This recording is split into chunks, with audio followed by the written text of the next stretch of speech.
सम्मानित साथियों, नमो बुद्धाय, जय भीम। हमेशा की भांति एक बार पुनः हम लेकर उपस्थित हो चुके हैं आज का क्रांतिकारी डॉक्टर अंबेडकर संदेश लेकर।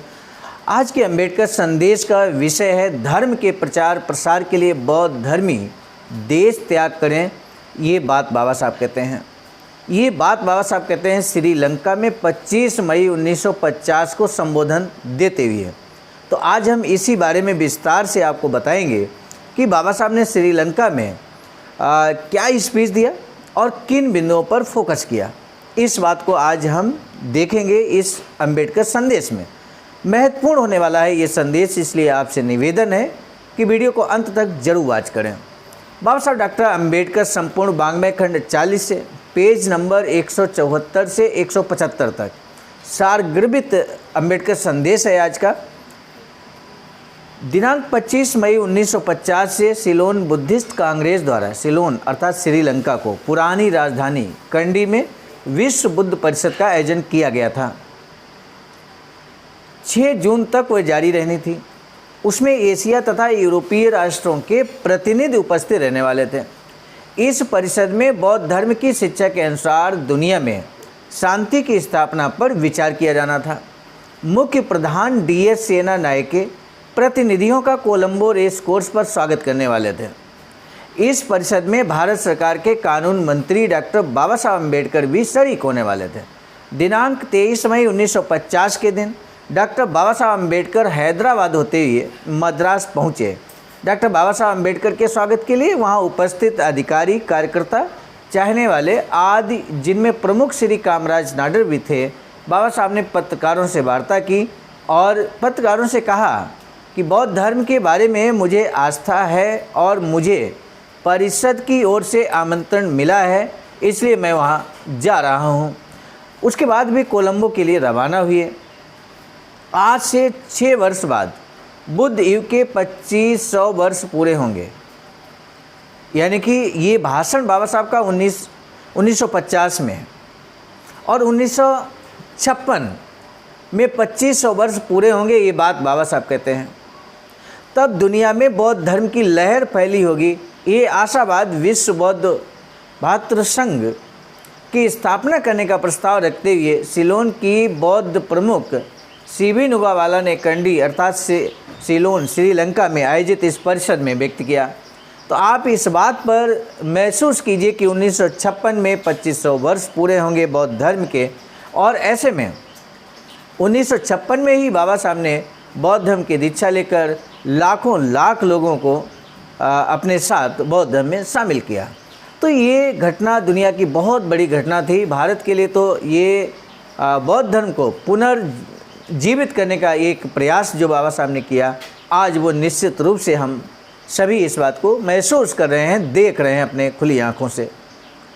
तो बाबा साहब यहाँ पर आगे कहते, इस प्रस्ताव के लिए इंग्लैंड की सुशी कॉन्स्टिट्यूशन लाउंसबरी, ब्रह्मदेश के युचान चन, बंगाल के डॉक्टर अरविंद बरुआ, जापान के रिरी नाकायमा, इटली के लोक नायके और थाईलैंड के सुखित निम महेंद्र ने समर्थन किया। दिनांक 26 मई 1950 के दिन यहाँ के टेम्पल ऑफ द ट्रूथ नामक बिहार में 21 देशों के बौद्ध धर्मी प्रतिनिधि इकट्ठा हुए और उन्होंने बौद्ध धर्म के पुनरुत्थान के बारे में चर्चा की। भारत के कानून मंत्री डॉक्टर BR अम्बेडकर भी इस अवसर पर उपस्थित थे। हालांकि अधिकृत प्रतिनिधि न होने के कारण उन्होंने चर्चा में हिस्सा नहीं लिया।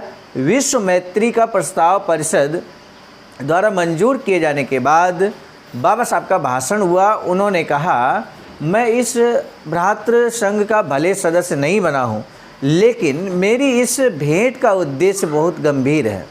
सभी बौद्ध देशों को चाहिए कि वे केवल भ्रातृ संघ की स्थापना करने के बजाय बौद्ध धर्म के प्रचार के लिए त्याग करने की मानसिक तैयारी करें। बौद्ध धर्म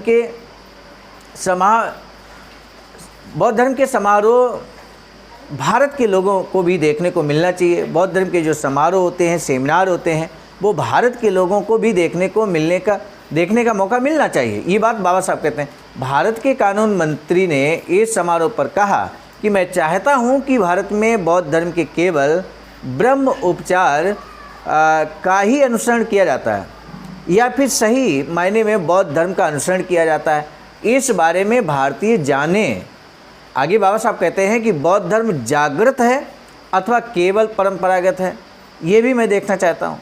विश्व मैत्री प्रस्ताव के बारे में भी उन्होंने अपने भाषण में नाराज़गी व्यक्त की और कहा, अपना अभिप्राय व्यक्त करते हुए उन्होंने कहा कि बौद्ध धर्मी देशों को इस धर्म के विस्तार के लिए कमर कसनी चाहिए, उसके लिए आवश्यक त्याग करने चाहिए और इस प्रकार की कोई घोषणा परिषद में होनी चाहिए थी। बाबा साहब ने कहा, 3 बिंदुओं पर विशेष फोकस किया, वो 3 बिंदु हम आपके समक्ष रख रहे हैं। पहला बिंदु है बौद्ध धर्म के आचार अर्थात पद्धति और उपचार अर्थात विचार भारत में देखने को नहीं मिलते, उन्हें देखने के मौक़ों का लाभ उठाएं। बाबा साहब दूसरा यहाँ पर पॉइंट कहते हैं कि साथ ही ये भी देखें कि बौद्ध धर्म के मूल सिद्धांतों से मेल न खाने वाली श्रद्धाओं से बौद्ध धर्मी कितने ग्रस्त हैं और मूल विशुद्ध स्वरूप में वह धर्म कितना बचा है। ये बौद्ध धर्मी देशों का कर्तव्य बताते हैं बाबा साहब कि आप भारत में जहाँ पर बौद्ध धर्म का पुनरुत्थान हुआ, बौद्ध धर्म का जहाँ पे जन्म हुआ, उस देश में वर्तमान में बौद्ध धर्म की क्या स्थिति है। ये बौद्ध धर्म अपनाने वाले जो देश हैं, पूरे के पूरे देश जो बौद्ध धर्मी हैं, श्रीलंका में बौद्ध धर्म ही अपनाया गया है। तो ऐसे में बाबा साहब यहाँ पर उस सम्मेलन में ये बात जिम्मेदारी के साथ कहते हैं कि बौद्ध धर्मी देशों का एक कर्तव्य बनता है, दायित्व बनता है कि भारत में वो इस तरह के सेमिनार आयोजित करें, वो ऐसा विश्लेषण करें, देखें कि भारत में बौद्ध धर्म की क्या स्थिति है और इसमें क्या सुधार किया जा सकता है। तीसरा बिंदु बाबा साहब कहते हैं कि और दुनिया सिलोन को बौद्ध धर्मी कहती है अर्थात श्रीलंका को बौद्ध धर्मी कहती हैं, इसलिए सिलोन बौद्ध धर्म अनुयायी है या कि वह धर्म आज भी वहाँ जीवित स्वरूप में प्रचलित है, इस बारे में खोज करें।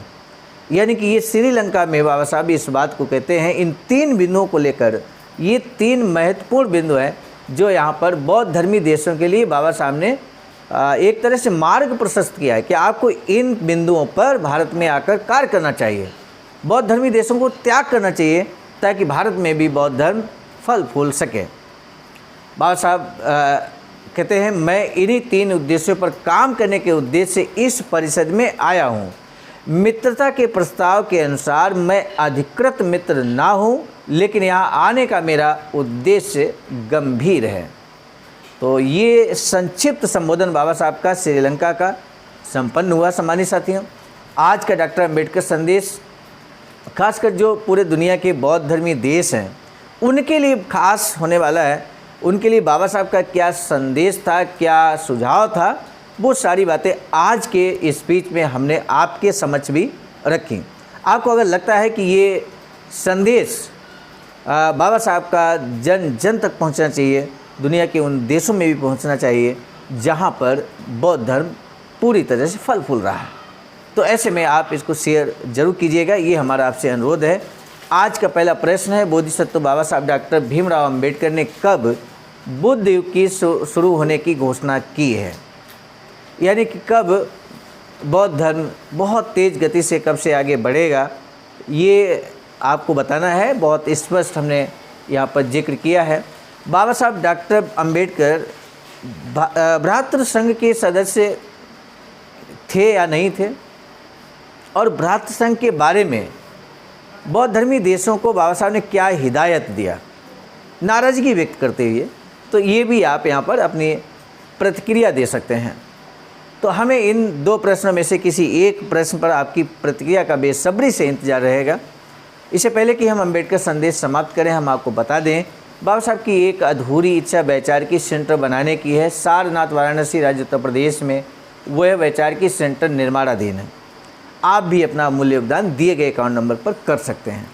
आज का डॉक्टर अम्बेडकर संदेश हम लेकर उपस्थित हुए थे मिशन नायक बुद्ध मित्र मुसाफिर सर राष्ट्रीय अध्यक्ष भाजपा नई दिल्ली की प्रेरणा में, साथ ही साथ संकलन करता में परम आदरणीय विजय कुमार बौद्ध जी, प्रांतीय कोषाध्यक्ष भाजपा बिहार, प्रस्तुतकर्ता के रूप में मैं स्वयं सर्वजीत आर्य, राष्ट्रीय मीडिया प्रभारी IT सेल भाजपा नई दिल्ली। मिलेंगे नए डॉक्टर अम्बेडकर संदेश में, तब तक दीजिए इजाज़त। आप सभी को सादर नमो बुद्धाय, जय भीम।